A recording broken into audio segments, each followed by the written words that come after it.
Trataré en este video sobre uno de los documentos emblemáticos del modelo de Naciones Unidas. Un documento temido por los delegados primerizos, ya que al tener poca información, al no haberse enfrentado todavía con el modelo de Naciones Unidas, pues todavía no saben exactamente de qué va, cómo funciona, cómo exactamente se tiene que entregar. Y, sin embargo, un documento que puede abrir muchas puertas, que puede permitir llevar una muy buena preparación para el evento y que realmente, cuando se hace bien, puede permitir disfrutar mucho más de esta simulación. Hablamos de la posición oficial para el modelo de Naciones Unidas. Al participar en un modelo de Naciones Unidas, se asigna un país a cada uno de los participantes, así como una comisión y temas a debatir. Uno de los primeros documentos que te piden, o el que te piden entregar el día que llegarás a debate, es esta posición oficial. Quisiera abordar con ustedes los siguientes temas sobre la posición oficial o position paper. Primero, ¿qué es? Un breve recuento. ¿Para qué sirve? ¿Por qué se pide? ¿Por qué es importante hacerlo bien? Un análisis de sus secciones, dividamos el documento, exploremos lo que es lo que tiene, qué es lo que debe de contener, dividido en sus cifras clave y la posición respecto al tema. Después algunos consejos generales para cada una de las secciones y por último les recomendaré algunos materiales adicionales para poder investigar de mejor manera para elaborar su posición oficial. Comencemos pues con el aspecto, ¿qué es la posición oficial? La posición oficial, en el contexto del modelo de Naciones Unidas, es una declaración que hace cada participante, cada representante de un país sobre la política, la perspectiva, las acciones, las propuestas que tiene ese país respecto a los temas que se tratarán en la comisión en la que este país debatirá. Su origen se encuentra en las mismas Naciones Unidas, en las que al inaugurarse cada año la Asamblea General, acuden los mandatarios o ministros de Relaciones Exteriores de cada país a establecer, a explicar, a dar abordar esta posición oficial. Quizá no sobre un tema en particular, a veces la centran en un tema así, pero también suelen abordar los diferentes temas. Cada país, pues, normalmente tiene disponible esta información, aunque siendo tantos los temas que se tratan, no solo en la Asamblea General, que ya rebasan los 200 temas por año, sino en las diferentes comisiones simulables y organismos regionales que hoy en día se simulan, vamos a tener que buscar un poquito más para poder investigar cuál es esta posición oficial de nuestro país. Que es entonces básicamente un documento en el que se expresa, en resumen, qué es lo que el país opina sobre el tema. La pregunta que se hacen muchos de los delegados al momento de llegar: ¿para qué sirve este documento?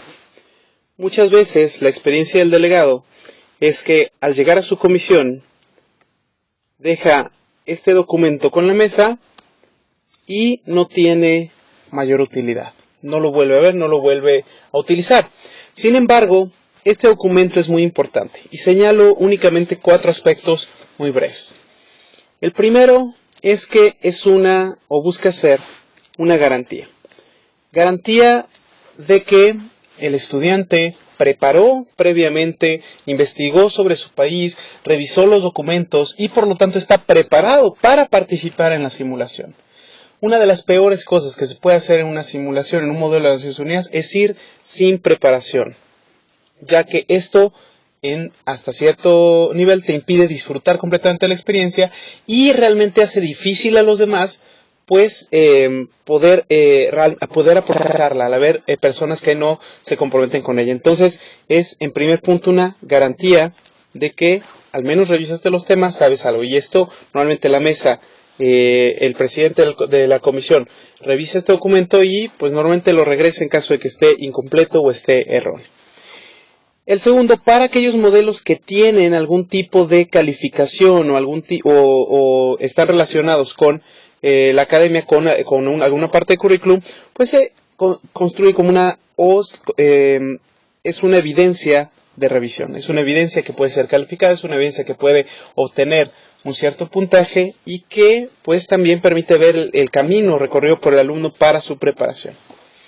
Siguiente es un documento base de lo que harás a partir de ese primer día en la simulación.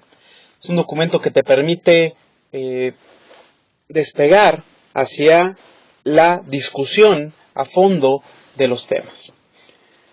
Es también una síntesis, ya que todo lo que investigaste no está precisamente en ese documento, no está contenido ahí. Ahí lo que dejaste es una síntesis.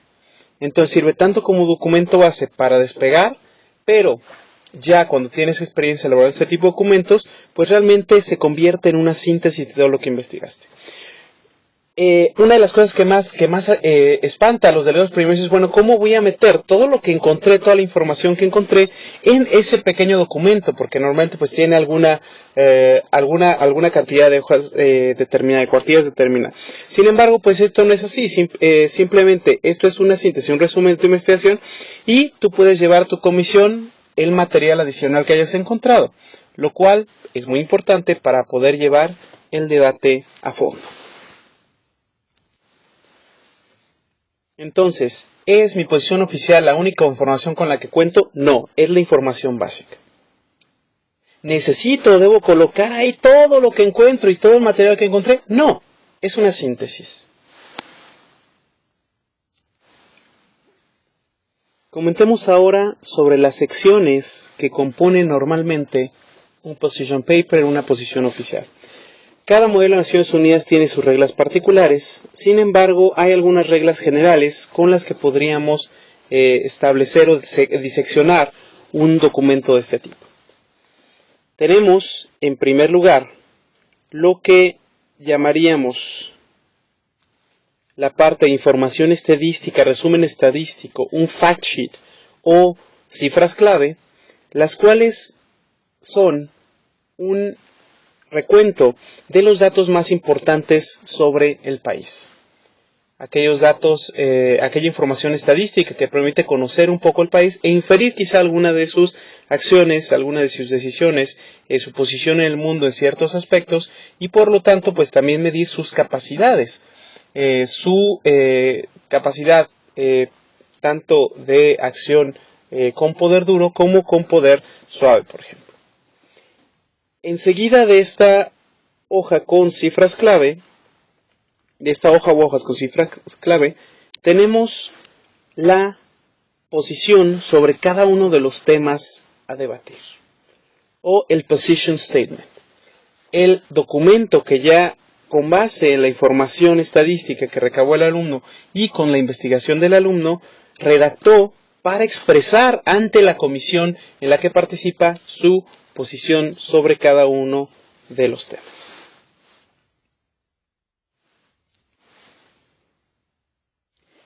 Este posicionamiento no se reduce a estar a favor o en contra, sino a explicar a detalle cuál es la relación de nuestro país con el tema.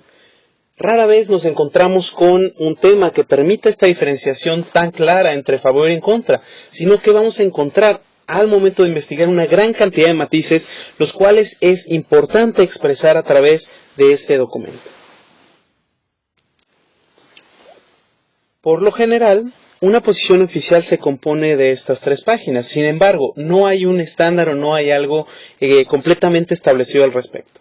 Podrías tener más información sobre estadísticas sobre el país y por lo tanto ocupar más páginas, o podrías tener posiciones más elaboradas que ocupen más páginas.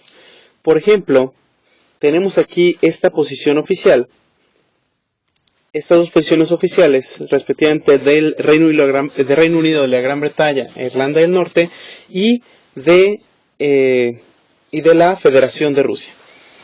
Aquí, por ejemplo, en el del Reino Unido, tenemos que la parte de información estadística de cifras clave ocupa 2 páginas, mientras que la posición de cada tema ocupa 1 página cada uno. En cambio, en el caso de la Federación de Rusia, tenemos una página para la información estadística, las cifras clave, y 2 páginas en las que se elabora la posición sobre cada uno de los temas.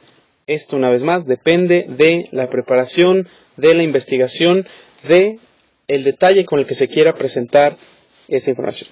Es siempre conveniente en la parte de estadística incluir aquella información relativa únicamente al tema. Abordemos ahora algunos consejos sobre las páginas de cifras clave sobre el país. Estas cifras normalmente pues son las básicas para entender el gobierno, entender la posición en el mundo de un país. Sin embargo, se busca que también se investiguen aquellas cifras relevantes para el tema. Tenemos desde el nombre oficial del país, el tipo de gobierno que tiene, su capital, algunas áreas dependientes en el caso de el Reino Unido, que tiene varios dominios en el mundo, la fiesta nacional, conocer un poco de la historia del país, este punto que de repente causa dolores de cabeza a algunos delegados primerizos, el jefe de Estado y el jefe de gobierno, que bueno, da un poco más de reto para conocer cómo funciona políticamente cada país en su interior. Esta sección que considero yo bastante importante, la membresía. ¿A qué organismos gubernamentales internacionales pertenece el país? Y por lo tanto, analizándolos ya poco a poco, el delegado puede darse cuenta con quiénes está agrupado para ciertos temas y con quiénes puede hacer esa mancuerna para trabajar desde el primer día de la simulación. La unidad monetaria, el Producto Interno Bruto, Gross Domestic Product, su presupuesto de defensa, en este caso porque la comisión es el Consejo de Seguridad, su Producto Interno Bruto per cápita, territorio, población, religión, lengua oficial y la edad promedio de la población. Sin embargo, dependiendo de los temas, se podría haber incluido mucho más datos aquí. Por ejemplo, el hecho de que sea el Consejo de Seguridad, pues llamaría a que, se mencione que es uno de los países poseedores del arma nuclear, a que tiene también, que hay una serie de alianzas en este espacio, que aunque varias de ellas son económicas, pues también algunas son militares. Bueno, aquí está su membresía permanente, ¿no? El Consejo de Seguridad, y también, pues eso nos permitiría trabajar en esos temas. Dependiendo del tema de la comisión, pues se podrían incluir algunos otros datos. Incluimos también una parte de la historia del país para familiarizarnos con él. El tipo de datos que se incluyen depende a fin de cuentas del delegado. Lo que se busca es que no incluya quizá toda la página que se encontró, sino que realmente haga una selección de aquello que podría afectarlo, aquello que afecta las capacidades del Estado, las capacidades del país para actuar internacionalmente, ya sea por su capacidad de forzar a otros o por su capacidad de negociar, por su capacidad de extenderse por el mundo y tener ese alcance. Entonces es importante reflexionar esta parte de las cifras clave. Aquí se ponen únicamente las básicas para que pueda tenerse un ejemplo. Aquí tenemos otro ejemplo similar, en este caso de la República Islámica de Irán, para la primera comisión de la Asamblea General sobre Desarme y Seguridad Internacional. Tenemos aquí, por ejemplo, fíjense, es una república teocrática. ¿Qué quiere decir eso? Que el sistema político, aunque hay elecciones, aunque hay un cambio en la cabeza del gobierno, decía por los ciudadanos, pues también hay una influencia de parte del líder religioso, el cual puede, pues, considerar el proceso electoral fuera de lo regular, ¿sí? Puede decidir que el proceso electoral, pues, no se llevó a cabo de acuerdo a lo esperado y cancelar en este caso este proceso. Capitales, provincias, sus días importantes, tenemos la revolución, por ejemplo aquí, la revolución entonces este es un aspecto importante cuando echan el reino del Shah. Su participación menor que las del Reino Unido, por ejemplo, pero con otros aspectos. Interesante, las diferentes fuerzas militares con las que cuenta, su gasto militar y sus problemas o disputas a nivel internacional, lo cual termina afectando algunas de las discusiones que se llevan a cabo en la comisión. Pasemos ahora a algunos consejos de la posición sobre el tema. Entonces ya dejamos atrás la parte de los datos clave, las cifras clave, y pasamos a la segunda parte, que es la que más dificultad de repente encuentran los delegados para construir. ¿Cómo voy a convertir todas estas cifras en una posición, en algo más allá de un sí, de un a favor o de un contra? Bueno. Cuando empezamos a abordar la posición sobre el tema, recordemos que nos expresamos como nuestro país, entonces nuestro lenguaje va desde qué es lo que Italia o España o Senegal o Tailandia dicen sobre algún tema. Entonces ahí ese es un primer quizá ejercicio de desconexión para tratar de hablar de lo que nosotros investigamos, descubrimos, de lo que encontramos. Yo recomendaría,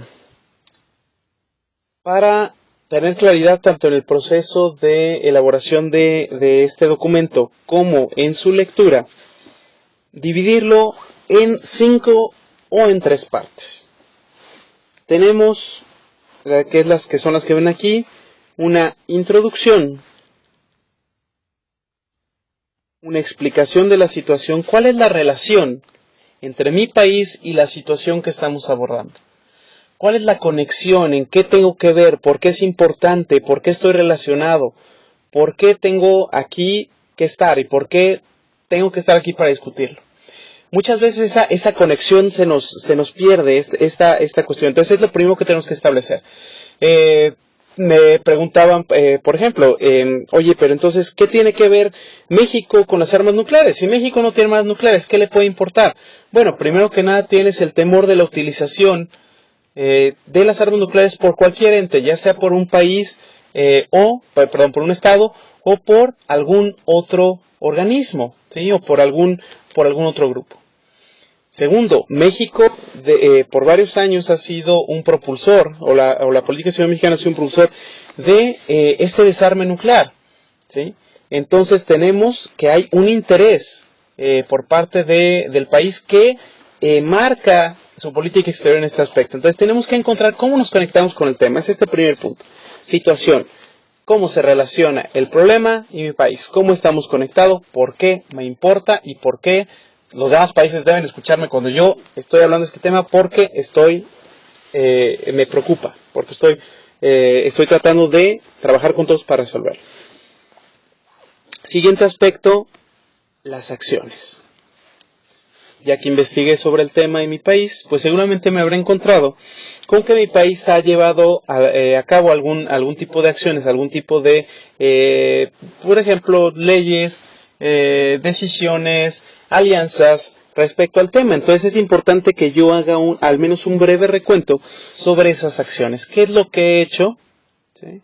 Que demuestran precisamente pues esa conexión, esa parte de que me importa. Desde declaraciones, citar palabras de los mandatarios, de los mismos gobiernos, de los funcionarios de gobierno, pues en esta parte sería importante. Normalmente, un documento termina aquí y se salta a la conclusión. Sin embargo, algo que yo he recomendado durante más de 10 años a mis estudiantes es las propuestas. Las propuestas. Hay que incluir propuestas. ¿Por qué? ¿Por qué hay que incluir propuestas? Porque cuando empieza la discusión en el modelo, tus primeras intervenciones van a ser esto, situación y las acciones que han tomado. E incluso quizá algunos se va a desviar hacia las acciones que otros no han tomado. Pero si esa es la información que llevamos y no llevamos nada ya preparado un poquito para dialogar, para conectarnos con los otros, simplemente vamos a estar en un diálogo de sordos. ¿Qué tenemos que hacer? Llevar propuestas que puedan conectarnos con el resto de los delegados. Y desde el principio empezar a establecerlas. Estas propuestas son de gran importancia para que el debate pueda avanzar. Mucha gente dice que, que en un modelo de Naciones Unidas se puede estar los 3 días y no terminar un tema. ¿Qué es lo que sucede cuando pasa esto? ¿Cuál fue el problema? Que realmente pocos de los delegados traían propuestas, o nadie realmente se había puesto a pensar, oye, ¿cómo vamos a sacar esto adelante? ¿Cómo vislumbro? ¿Qué es lo que veo que quiero en la resolución? Entonces estas propuestas es lo que, de acuerdo a lo que investigué en mi país, de acuerdo a lo que diría mi país, en coherencia con lo que he escrito hasta el momento, mi país propondría, porque es lo que yo veo como punto importante en una resolución. No tiene que ser toda la solución, pero puede ser algunos aspectos que yo ya haya vislumbrado o que yo ya esté proponiendo una solución. Cuando los delegados llevan propuestas, el debate avanza mucho más rápido. El debate no se estanca, porque siempre hay algo nuevo que discutir y hay algo en lo cual estar desmenuzando y lo cual estar construyendo también. Y por último, una conclusión.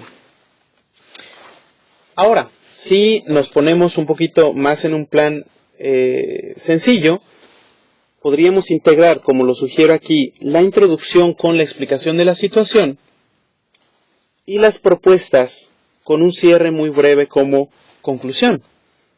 Realmente eso haría el documento un poco más corto.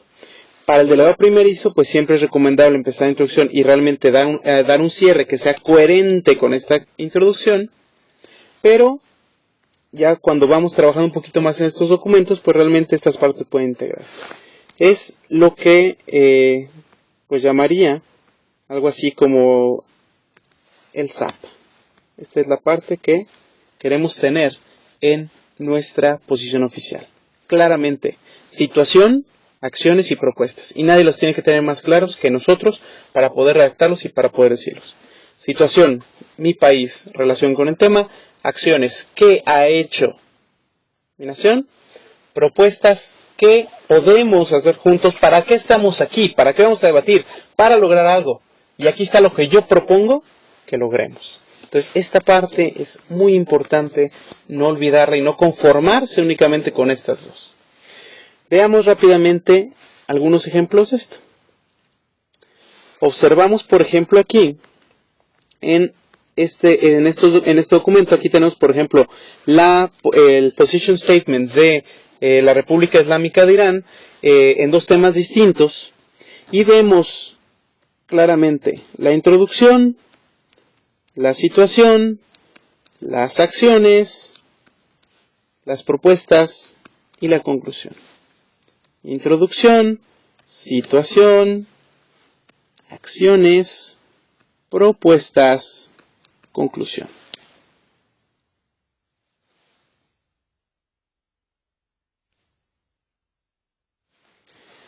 Aquí vemos, por ejemplo, al delegado de la República de Senegal que unió la parte de la conclusión con una parte de sus propuestas.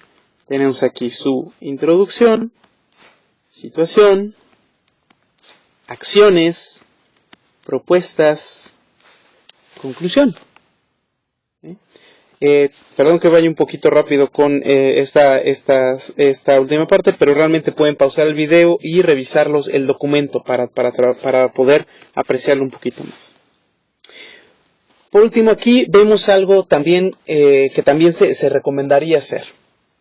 Vemos aquí la posición del delegado, en este caso la Federación de Rusia, y creo muy interesante lo que hace acá, y que de hecho es algo recomendable para el trabajo dentro del modelo.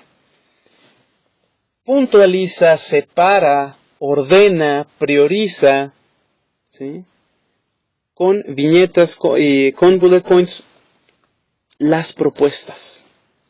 ¿Qué hace esto? Que al momento de pasar al frente a hablar pueda enumerarlas, pueda señalarlas y también puedan los otros delegados tomarlas como unidades separadas y discutirlas separadamente y no simplemente rechazar la propuesta completa de un delegado, sino ir tomando diferentes partes. Esto de fragmentar precisamente la propuesta, pues es algo bueno, es algo que resulta benéfico para el debate ya entre toda la comisión. Bueno, espero que este video te haya sido útil para revisar pues estos consejos para la elaboración de un position paper, de una posición oficial. Encontrarás entre los vínculos de este video algunos materiales adicionales, por ejemplo, dónde investigar, que ese es otro tema, ¿sí? Que esa es otra cuestión. Hay varias fuentes, hay varios sitios, hay varios libros donde podrías estar consultando esta información, pero eso se trata aparte. Entonces, te los dejo ahí, te los recomiendo. Espero que te haya servido el video, que sirva a tus delegados, que pueda mejorar la experiencia que tienen en esta hermosa experiencia educativa que es el modelo Naciones Unidas. Muchas gracias por escucharme y una vez más, muchísimo éxito y diviértanse mucho aprovechando esta herramienta.